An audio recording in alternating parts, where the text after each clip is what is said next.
Tom Yackanin with Automated Logic. I handle the building automation system here in this building. And again, today, since we don't quite have the server setup and everything, it's just going to be more for our equipment on the wall, almost some of the things we do. Of course, you guys are on the UVA campus loop when it comes to hot water and chill water. It's probably different from some of the other hotels where you have your own boilers and the chillers. Maybe it's good you don't have to worry about the maintenance on those. But your feeds coming in from the campus are right back over here. Alright, so yeah, and I'm sure they told you in the mechanical, that's the stuff coming from the loop. My equipment's going to be monitoring things like temperature, pressure from those.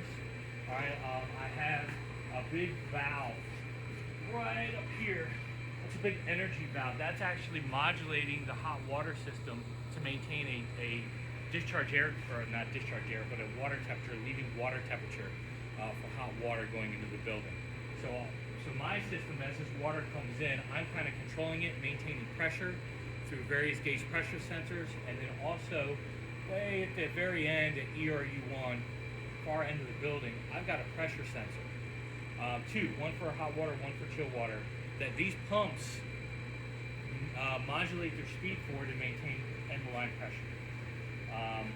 So that's real basic of kind of how the system is going to work. You're going to get alarms if the temperature gets too low, pump fails, if it's not doing what it's supposed to. You guys will have a pretty picture that'll kind of show you all these little lines, and hey, here's your hot water system, here's your temperatures, here's what's going on in the building. So yeah, that'll be the good part for you, is that you'll be able to see what is coming in. You've got these domestic hot water skids here, which are part of, they actually come off, I think they told you in the mechanical, come off the campus supply as well. I'll have some stuff monitoring them so you can kind of see the temperatures that are leaving them, domestic water temperature coming in, so on and so forth. And then, like I said, all the alarms, we're going to have our basic alarms commissioning is looking for based on the specs. But once we get this, guys, turned over to you, it's really going to be setting it up for your needs and what you guys are looking for, making sure you're not getting woken up in the middle of the night with a bunch of emails because something that doesn't matter has failed. Alright, so we'll make sure that, after this is all occupied and going forth, that we set up a good service plan and you guys really fine-tune it to become your baby. So we'll look at one of these panels on the wall over here.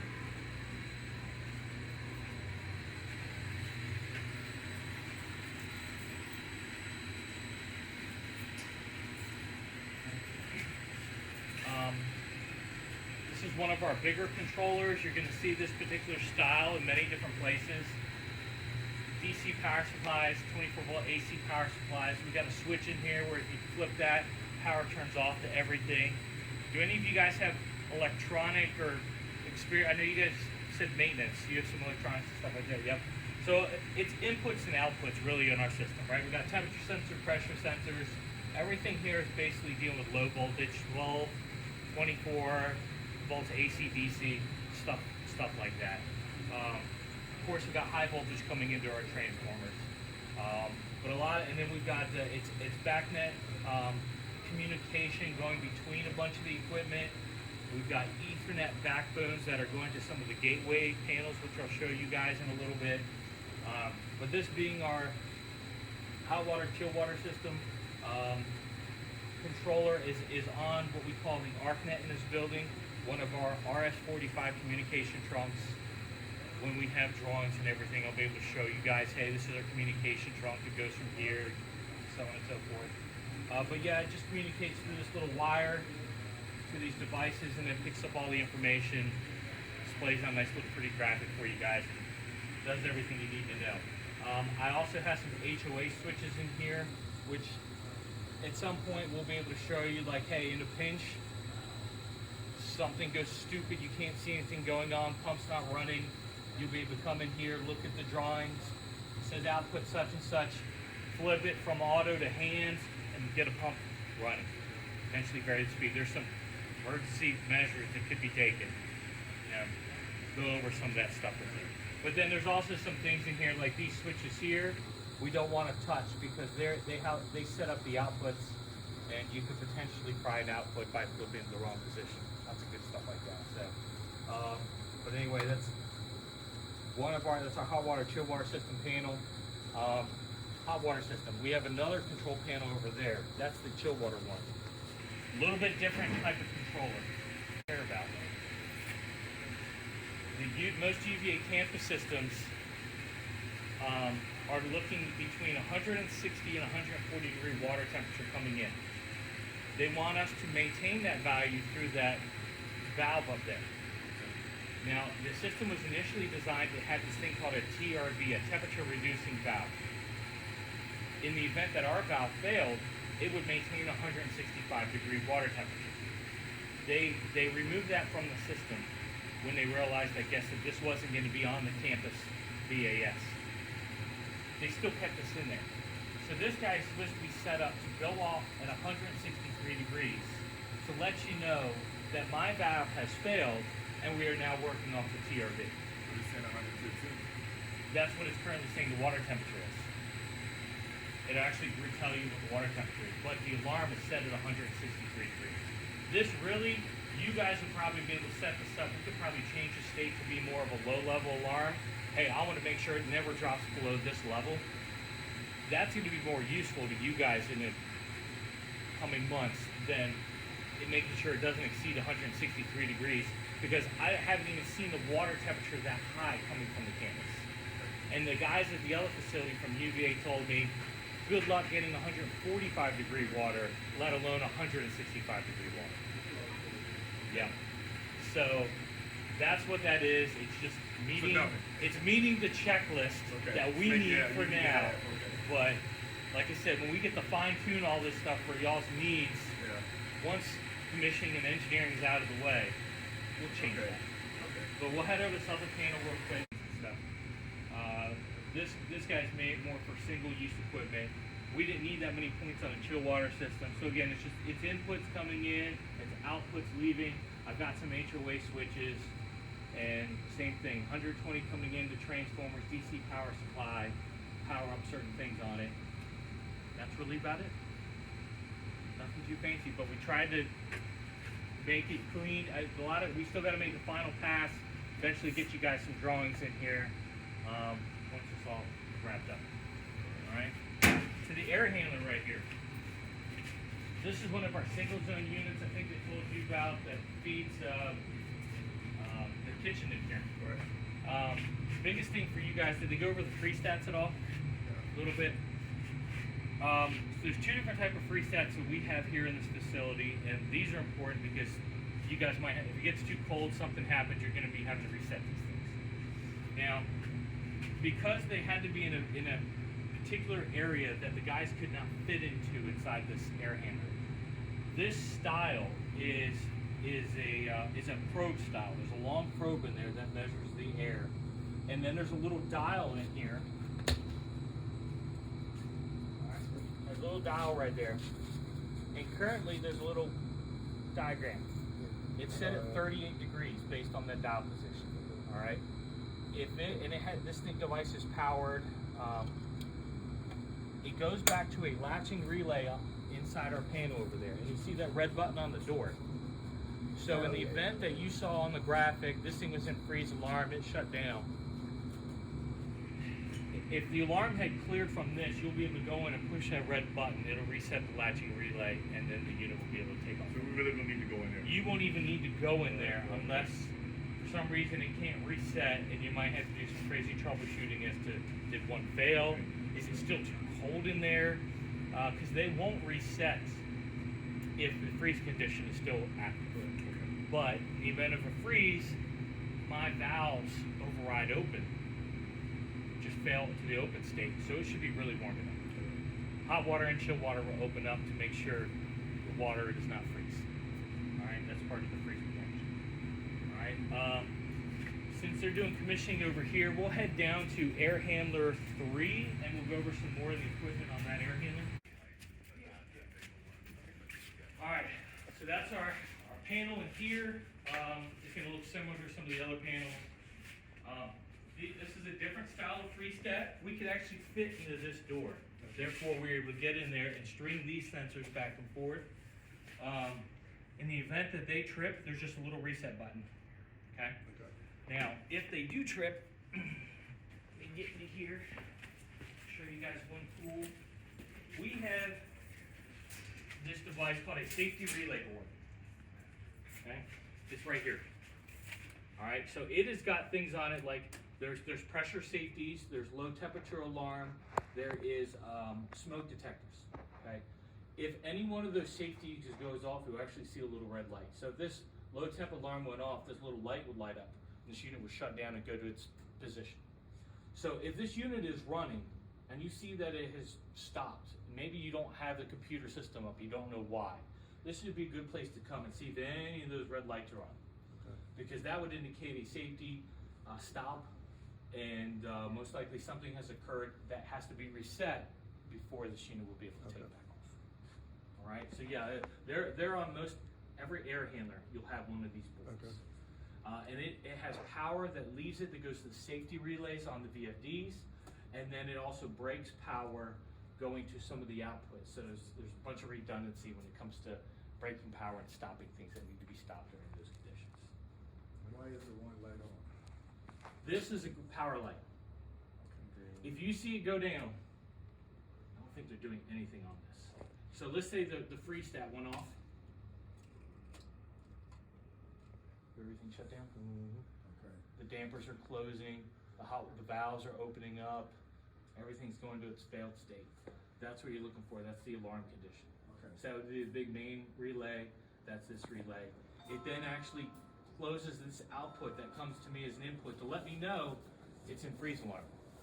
So you guys can see on the graphic freeze alarm, because that's the point right there that's leaving and giving you that. Now, there are some ways in here to bypass an alarm in the event that something has gone bad. We'll go over that stuff more in the future, because you got to be careful, because if you flip that switch and forget to put it back, Right. well, you could basically flood a basement. And we've seen that happen here at UVA as well. Okay. Somebody did some maintenance, flipped the switch, basically jumped it out, didn't undo it, Right. and flooded a basement. So yes, but when it goes back in, we clear that alarm, Okay. and then that unit eventually will go and start back up. Okay. So we have a lot of these units have static safeties. That's what this guy is. It's supposed to be there to prevent the duct from blowing up in the event that dampers closed or whatever, and this unit was turned on. So let's say somebody came in here and put it in hand. All my VAVs are closed. Somebody came in here and put it in hand at 60 hertz. Well, that would be enough with everything closed to actually explode the duct. But that safety device, once it gets to, they vary at all of them based on what the engineer wanted. It'll trip, and then it'll open up a safety circuit on here and fail this unit, turn it off. At which point you guys would just have to come up here. You'd see the alarm pop up on your graphics. You just have to push it in to reset it, and then the alarm should clear, and then the unit should start back up. You'd see the light on the safety board light up, so on and so forth. Now this unit also, like most of the units, we have a return or a supply fan with the VFD. We'll integrate to this thing, so you'll have a graphic that will see all sorts of crazy stuff on here. Amps, torque, all sorts of stuff. We have points that are monitoring status, feedback, alarm as well. I got my start, stop, and safety relays. So if both those aren't on, this isn't running. So we get lots of information with this. The return fan is using an ECM motor. So operates like a VFD. It'll modulate the speed, but it's all built into the motor. So we just send it a signal and it does its thing. We don't get as much information. I don't have a display to show you. I have a little meter in there that's monitoring amp draw, and inside of it I'm sending it a 0 to 10 volt signal to vary the speed. That's it. That's all I've got. There are our actuators, hot water, chill water actuators. There's a little dial on them. We got to make sure they were set to fail open, so that in the event of the safety, they actually electronically fail open.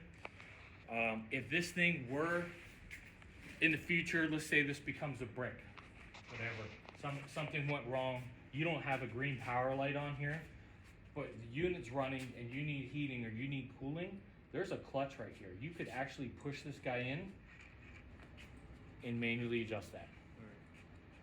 To start getting something going.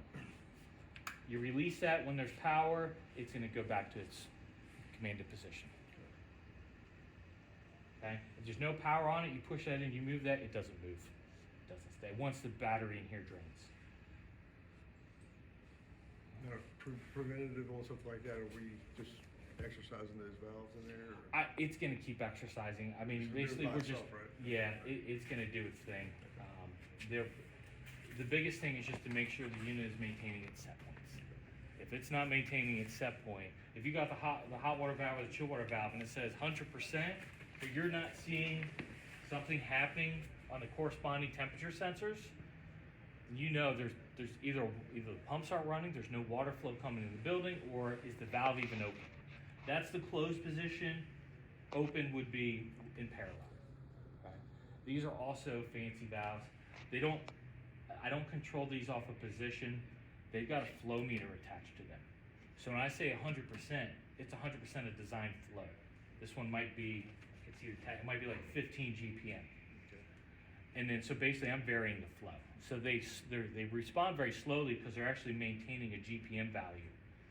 They're not very fast. They don't just open to a position and stop. Okay. I've got, let's see if I can find one. Edtron airflow stations. You're gonna see those. We have those on the outside air coming in. We have them on the return, and we also have them on the supply. We have one right around the corner here, the display that's a little bit lower. These are all coming back to us. You'll see a flow setting. These air handlers, the returns are actually based on the amount of supply air that's leaving. We are modulating the return fan speed to do a CFM offset. So we've got 10,000 CFM that's going on with supply. We're doing an offset and then trying to maintain 8,000 CFM coming back on the return, something like that. Not exact, but it's kind of like that. So that's what those Edtrons are used for. So if the Edtron starts acting stupid or giving a zero value and not reading, it's going to affect the operation of this unit. So we'll have to watch out for that. And then we got the outside air, and these units are supposed to maintain several different outside air flow settings. There's also CO2 reset in the building. So if there's CO2 sensors that start going off with equipment served by this, it should start actually increasing the amount of outside air coming in. A lot of stuff. Right. A lot of stuff, right? Any questions on the air handler? What do you guys typically have to do maintenance-wise? Change filters. Yeah. I don't have, a lot of times on some of this equipment, we'll have a filter sensor, something similar to this that will go across the filter and actually tell you what the actual drop is across it. That wasn't part of the specs here. Something you guys need later, it could always be added. Yeah, I mean, I guess you're just gonna go monthly, 3 months, every 3 months, whatever, quarterly, yep. I get it. Why are they saying zero? They're coming through to verify they're all set up right. Commissioning has already noted that and they're working on it. Okay. Now, sometimes they might say zero. Here's why. You've got a return fan, all right, that's coming in and is blowing air this way, pressurizing this compartment, all right, kind of making it more of a neutral. There's a damper right here that modulates, as well as a relief damper and an outside air damper to maintain a certain amount of flow.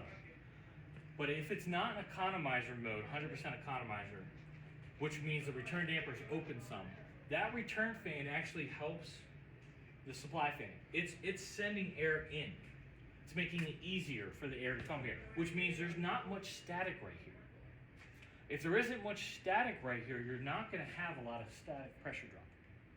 So most of the time, you're probably not going to see these really changing or show a value unless you're at 100% economize, which would be my return damper is closed.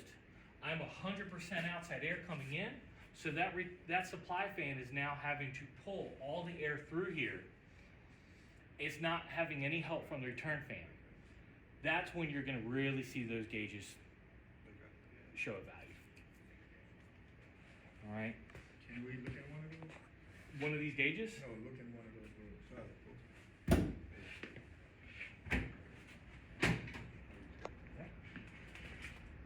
Yeah, since I restarted it, there's a 10-minute delay before to open the outside air. So this space is actually pressurized right now. Feel the air blowing out? Yes. So if I'm blowing air here and it's trying to pull air there, zero. Okay. It's going to be zero. There's no pressure drop across that thing. All right. They still got to remove the old. That's the construction smoke detector. So those should all be gone for you guys here. Yeah, those would be your outside air track dampers. It'd be your return damper. So I'm 100% returned right now. There's my relief damper. So that should be opening up in order to relieve air as I'm bringing in outside air. I got Belimo actuators on there. So there is some maintenance you could do with those. You just every now and then shut down a unit. You command it open, command it 50% closed. Just make sure it's tracking properly. Because what can happen sometimes on these, we've seen it already, a clip can fall off somewhere. We had one that we fixed yesterday where some little random C-clamp on one of those blades fell off. So the blade actually wasn't moving. So only half the damper was operating. So yeah, it's good to do a visual inspection on these every now and then and just make sure something's not slipping. They're closing all the way. Fail freestat, right? You go pull that freestat plug. Make sure they go to the fail state and that these close. Because if that doesn't close when it goes to failed position, then you're still bringing in outside air and you don't want that. Yeah, it'll be on the fans. Do that. That's also doing filter change. Yep. Wipe them down, stuff like that. Clean them up.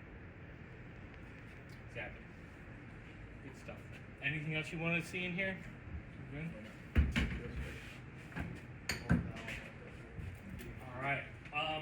Behind me, and there, look, they've got the relay boards and everything too. These are the Make a Bear Unit 1 and 2 panels. So inside the kitchens, we got the kitchen exhaust fan, and then we also have relay boards for safeties for the Make a Bear unit that serves the kitchen system. So the kitchen system is halfway controlled by Captive Air or Gaylord, whoever's doing the hood. The Make a Bear unit is controlled by us mainly because the other systems really didn't have a good way of maintaining temperature, and then plus all the safeties. So freestat, there's a freestat and there's a smoke detector. That's basically all that would be shutting down either one of these two units. And then we have various inputs and outputs as well. We'll go into the kitchen as long as they let us. Maybe we'll go into the kitchen upstairs. And then we'll push a button and then we can try and hear some of this stuff happen.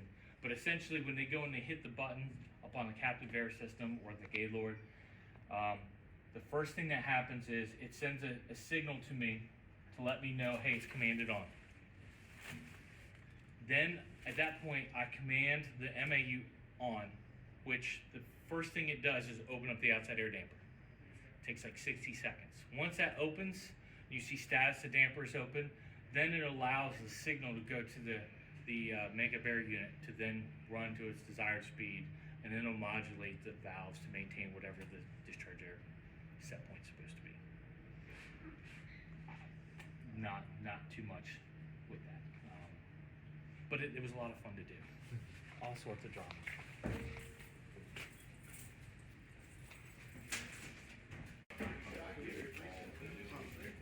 All right, have they gone over the dishwasher fans with you guys at all? I definitely have all that. Okay. All that shit. These are ready. going to be important. Yeah, he's a master sergeant.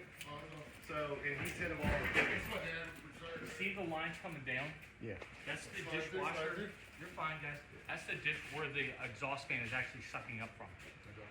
There is an interlock that takes place. So when they run it, and it's on, and they actually shove something through there and it goes to start, it actually will close a contact to let us know we need exhaust. And then it'll run that exhaust. It's inside that red box right there. It's just a current switch that's monitoring whether or not this thing is running.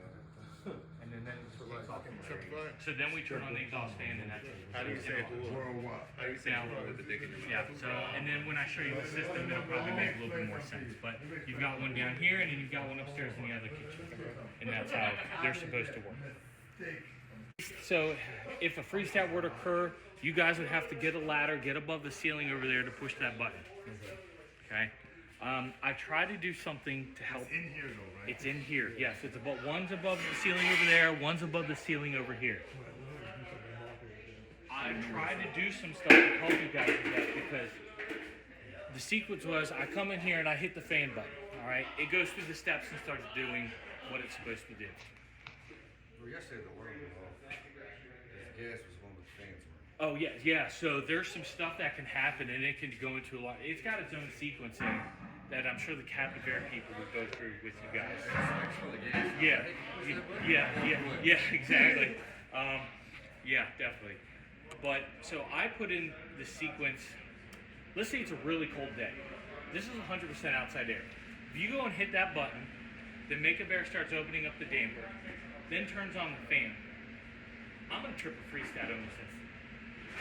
So I put in the sequence where basically as the outside air temperature drops below 40, the further it gets down to like 0, the hot water valve maintains a minimal position. So there's always a little bit of hot water in there. Colder it gets, there's a little bit more hot water in there. And it'll never close completely. Because those freeze stats, they can be very sensitive. And even though you could be maintaining temperature, you could still trip because one small section of freeze stat senses freezing condition back here in this corner. Alright, so there might be times where he might feel it might be a little bit warm, the air might be a little bit too warm, but if it's 20 degrees outside, you got to make sure that that thing doesn't trip out or else you're not getting any air in there. So we'll go over that more when we do the graphics and the other end of it. But that's it, yeah, so you hit that button, you wait for the signal to come to my system, and then eventually the damper opens and sends it, and you just feel a little bit of air come down from here. That's it, not a lot to it. I think after 5 minutes this thing times out if it doesn't sense anything and then shuts down. But there's like a control system or panels up here from the Bear where I've got some stuff. Current switches, the VFD is up there for the exhaust fan. And yeah. Any other questions about Make-A-Bears? Not right now. We're gonna try to mark the panels. Well, we got so much stuff in the roof for some reason. So, We don't need to know what areas. yeah, because we went through the mechanical panels and all of them up out there. What you'll eventually see is for the refrigerator in this kitchen and the refrigerator upstairs, we have a temperature sensor in there.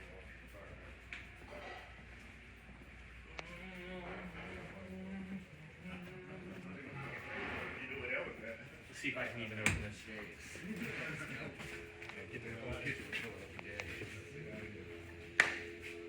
Right here. I've got a temp sensor. You guys, it was one of those things where it was just kind of added.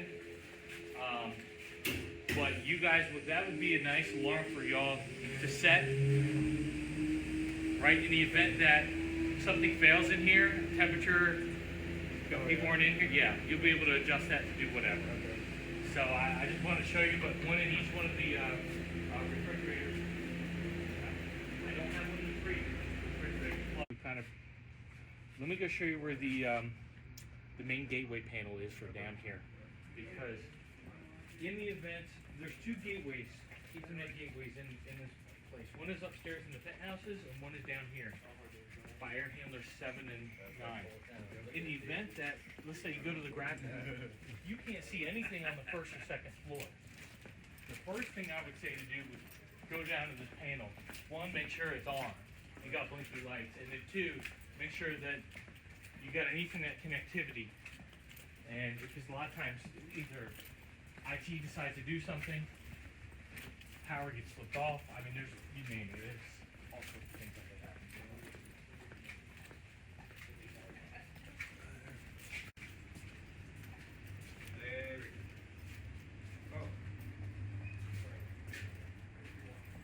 Device right here says 7 and 9. If I see E. Right now we got it on a cell router. When we got the cell router down the hallway where it had better signal. But this is our main, this is our main router right here. So this is gonna be, Ethernet comes in, and then from here, it does other type of communication to the other devices. Okay. This is like a diagnostic monitor here. That looks good. That thing is really flashing. Lines look all wonky. Yeah, it means something might have happened on the network, a device fried. There's all sorts of things that could occur. So if the internet goes out, what happens? So if I unplug this, you would lose connectivity to everything on the first and second floor. You wouldn't be able to see anything. It would be all pink on our system. Okay, what if the internet in the house goes out?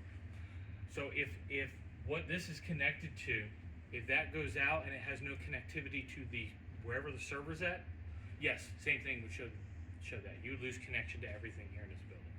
I believe the server is supposed to be here on site. I believe. If it is, it'd be. Are you guys from the server in, or our guys are from the server in?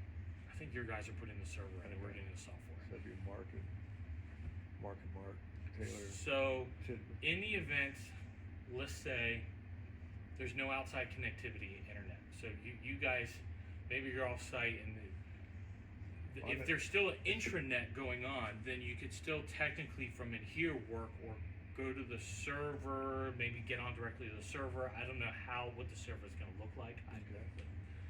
So we have our IT guys back here next week. I'll Pose that question then. Yeah.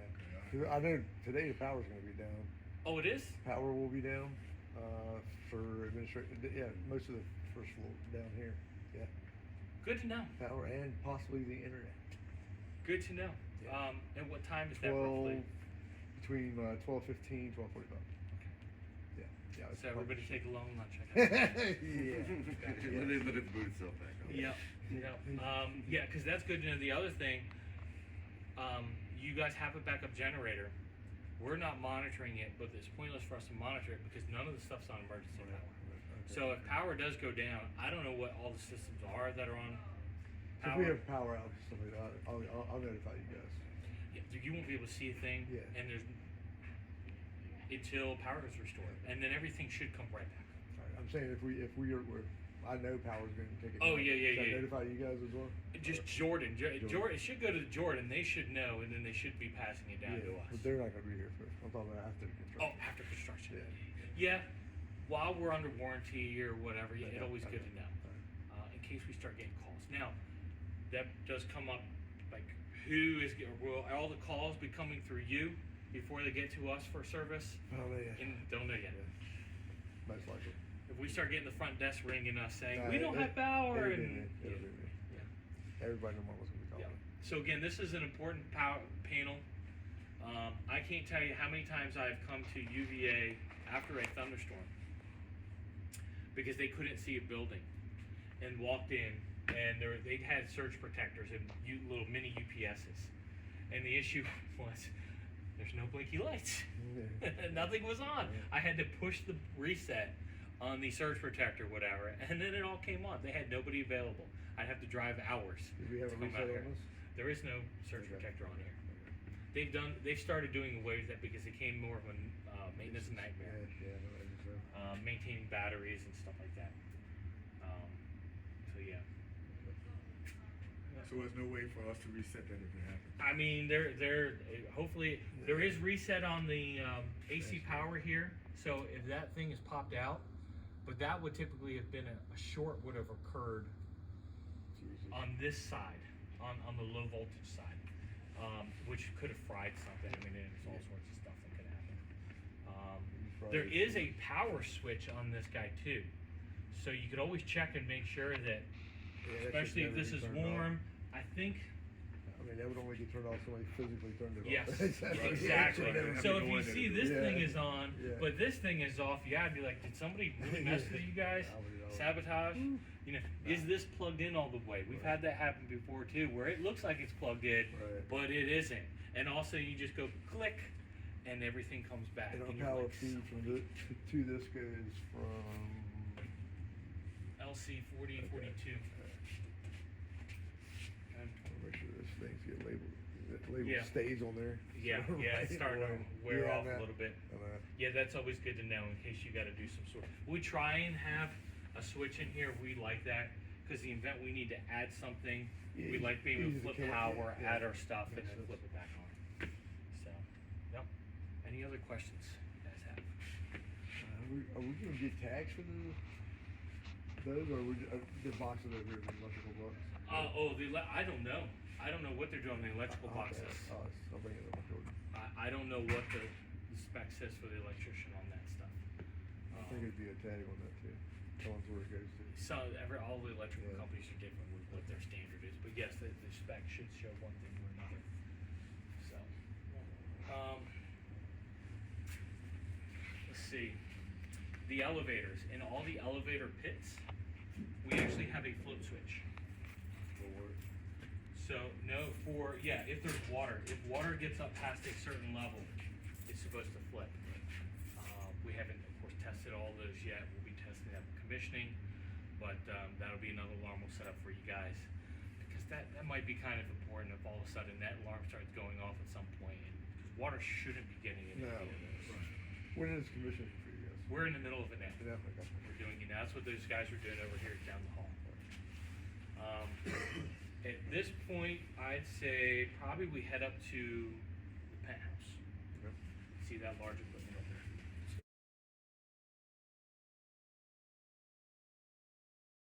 there. So everything on the discharge side of it is constant volume because the fan runs at one speed. Now, I don't have a current switch on the fan because it wasn't spec to have one. So I tell the fan to run. If the fan's not running, I really have no way of knowing it's not running. Good way of knowing that is if the filter's blown out, then I would check the fan. Now they were smart in that they put all the VAVs here on this side. Even though this VAV might be serving something like 200 feet that way, they're all here in this hallway down some of these storage rooms, serving into the guest spaces. That was a very smart design for maintenance purposes for you guys. So we're going to have our controller inside this panel that's modulating the damper to maintain whatever the set CFM is. But that air coming in, the minimum is mainly for just ventilation purposes, getting the fresh air that's required. Or when we're in cooling mode, that damper will really be cranked open, and that's what will actually be cooling the spaces. If not, the fan will be running, and let's say the max is 1,000 CFM on this guy. Right now, I'm probably would only be doing a 100 CFM. 900 CFM would be sucked in from the plenum and being sent back in there and reheated. Okay? As the cooling demand goes up, that valve damper position would increase and open up, pulling less air out of the space, 70 degree, 75 degree out of the space, 50 something degree coming from the unit, and then mixing and start cooling the space. That's kind of how that works. Most of y'all probably knew that, but and then we have a little actuator. You guys can see it back over there, right on that pipe, little orange device. You'd have to come back over here and see it. It's right on top of that rack. That is our Belimo zone type valve. That's what's actually modulating and opening to maintain temperature. Do you see? There's a little black indicator right on the bottom of that thing. Can you see that device right? So it's orange, and then it's gray, and then there's a little black line. Oh yeah. That is the indicator. So right now that guy's closed. So if it started moving and was more parallel, that would actually indicate it was open. So that is the indicator on that device. Can you see it? Yeah. A little black I'll piece. try and find one Too short. that we can get. Yeah, you gotta come over there. See it now? Yeah. Oh, I thought. Yeah, you saw it. Hopefully we can get our hands on one, because the important thing to note about these guys, they snap on and off. Don't twist them off. Don't bend them off. If you got to pull one off for whatever reason, you just got to pull it straight off. We get these things broken all the time, and a lot of times by insulators, because they try and move them out of their way, and they end up breaking the little feet on them. Yesterday we were doing the training up at the other building with UVA. There's some that were like right there, so it was easy to pop off and show the guys.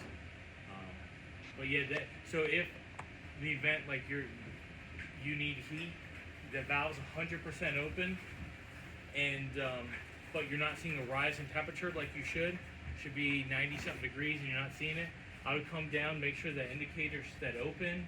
If it didn't, then we're gonna, there's actually a little power adaptation button on top of that device. You'd be able to push it down with a little screwdriver, and it should turn orange, and it's gonna open and close to make sure. If that doesn't turn on, something could have happened with the valve, maybe there's no power. Troubleshooting some of those things. But the Limos tend to be very good. These usually come with a 5-year warranty on top of it. So most of the issues with those you're going to be sending to us anyway. Okay. Just for future And I'll reference. get all that stuff from George and tell me. Oh yes, exactly. Okay. All right, now we can head upstairs.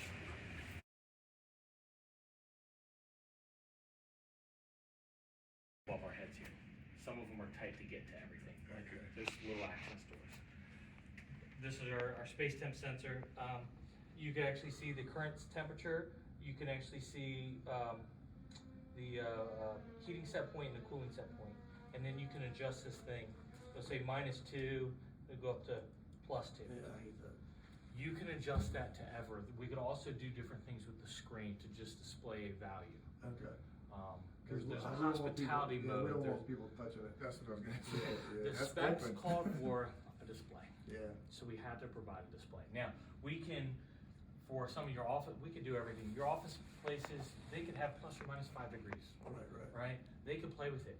These spaces like this, we can lock this thing out where it doesn't even, it can tell them what the outside air is. I mean, we can do Yeah. all sorts of different things. We just want it to where, you know, our guests can't come up and adjust it themselves. There also is, what you might even want, because this I'll is a put very a box, nice, I'll put a box around it. this is a very nice expensive sensor, Right. okay? There's also a very cheap basic sensor that's just blank, just Okay. blank, cheap. Okay. Swap them out. They're Yeah. plug and play.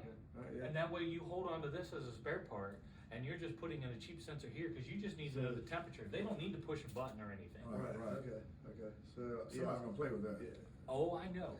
Yeah. I've had Play new with that. places at UVA where they stick these in bathrooms. I was already It's like- thinking about putting a box over with the key, so you had the key to I access it. would- But the cheap sensor sounds like a, That way you guys can hold on to even more of them Okay. as spares, because Okay. stuff does happen to them. Okay. I mean, they're nice sensors, they do well, yeah, but anything that boom, intrudes I off mean, the it's, wall, yeah, yes, it's yes, game. exactly. My favorite was the UVA students kept kicking a hole in the wall when I was waiting for the elevator.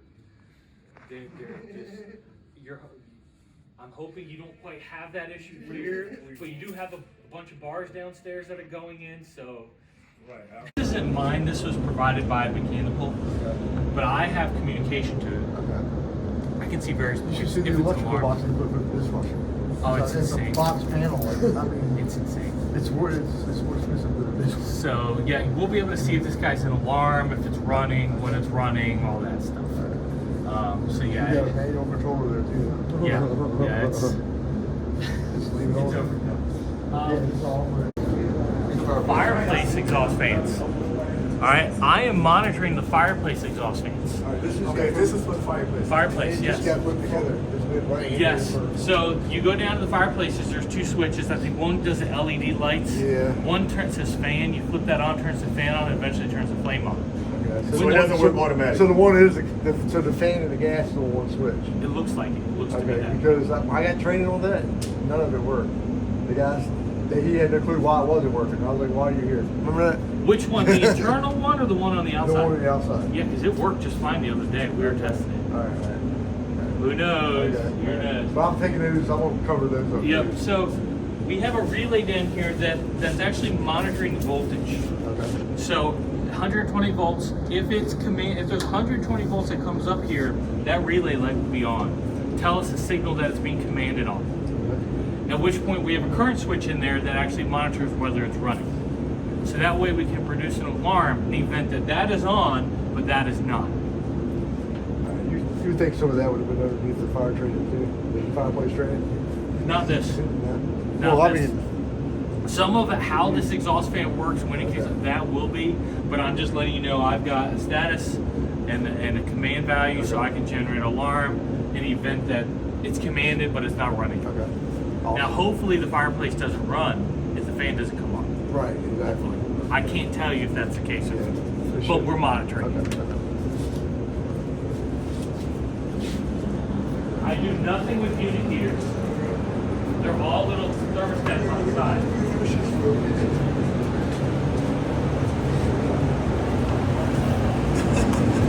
Going on up here, but these are our ERVs. ERUs. So these are going to be fresh air to all the residents. The 25 to 35 CFM or whatever, fresh air that comes into each space is coming from these units. We got 3 and 4, and then 1 or 2 are back over on some of the other penthouses. All right, same thing. We got the electronic actuators on them. There's an energy wheel in it. There's if we head back down over here.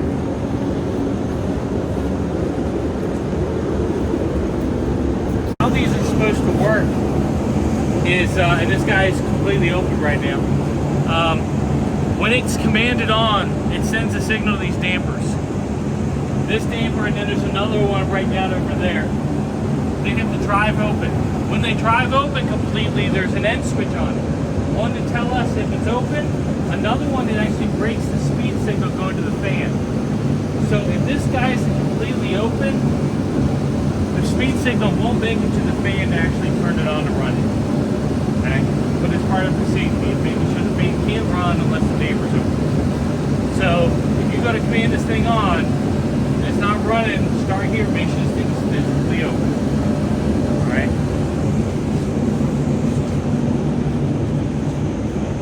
Our DP, our water DPs, they will actually give you a value up on the display.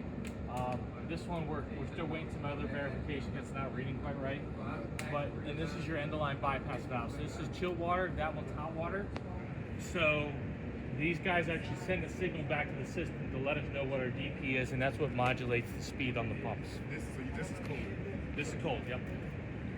And then the bypass valve, because sometimes the campus loop is really putting out some pressure. So in the event that the pump is off, well, you still are maintaining DP set point, it's above set point. The bypass valve is supposed to open up to relieve some of that pressure. Okay, I have a crazy question. Let's say the water pops or breaks, or like, because they've had at Darton, they've had their pipes break. Yes. Because they cut the pump. Somebody cut the pump off. I don't know if you remember that. It happened recently. Maybe. And the pipes broke. Nice. So they busted. So what would happen if that happens here? My DPs would read 0. So if something were to happen and I have no differential pressure, they would read 0. Now, at that point, typically the pump is going to start ramping up to try and maintain. Unless you have something in there, some sort of protection, and we'd have to know what exactly it would need to be to prevent the pump from ramping up. Okay. Yeah, pump. These will go to 0. The ones at the end of the line will go to 0. The pump is going to ramp up then to then try and maintain the DP. And then it'll just shut off. Well, no, it'll just keep running. It'll go all the way to 100% to try and maintain. But what you're telling me is if the worst case, the pipe were to, yes, you're going to be pushing even more water in the system. So How do we react to that? pipe breaks with what? I mean, it happened up there about 2 months ago, and it made a big disaster. this is where it's going to get. We'll have to. That's a good question. Because we're not monitoring. There's energy meters or flow meters that come in. So I'd like to say you could use the flow meter to determine, but they're UVA flow meters, and they no longer allow BAS to tie anything. So I have no idea what's actually coming in flow-wise for this thing. So yes, it could be something as simple, because it would all depend on where it breaks. If it's at the end of the line, or if it's a smaller line. It was at the end of the line. It was on the street. Yeah, on the street, yeah. It was on the street. And if it's a smaller pipe, it might not even affect the DP that much. It might just drop it a few PSI. You might be dumping, like if this guy were to pop off, you might be shooting out 25 GPM, but the system wouldn't care, just keep running. There's now, if it's something major, then yeah, you might be able to see something crazy with the DPs and put some sort of alarm in there, or you'd see like a whole bunch of flow. See 1,000 GPM coming in, but there's really no flow requests. Maybe, but because you guys have all these rooms that were the hotel rooms, I'm not monitoring. I can see nothing that's going on. I don't know if they're calling for heating or cooling. They are half the load in this building when it comes to hot water and chill water systems.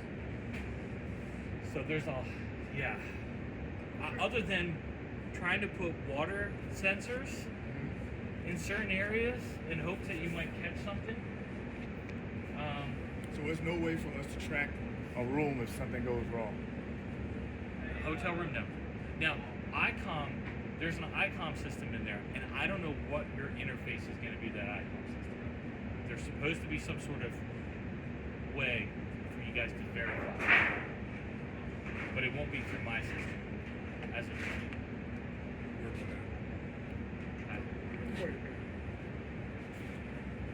It needs to write that one down. Not his fault. That's a good one to know. Because another question I'd have for you guys too is occupancy. They're having us do all sorts of crazy things for occupancy when we go to unoccupied periods. Will you guys ever really be unoccupied? Oh, well, I doubt it. I mean, there might be certain areas, but I imagine anything that a guest can get to is going to stay pretty much occupied. Maybe like the suites may not be occupied all the time. The rooms. Or the ballroom or something like that. I don't know. That probably would be occupied too. I mean, because if Darton brings that stuff down here, it's going to be, trust me, because Darton has a lot of activities. Yep. You know, I mean, they have activities all the time. Huh? Already booked through Yeah. 2024. So it's gonna be occupied. Yeah. Yeah, I imagine with Kenny Chesney coming in Thursday, this place would have been booked up. Oh, shit. Yeah, the day of Thursday. Yeah, lucky you. The Residence Inn was going for $800 a night.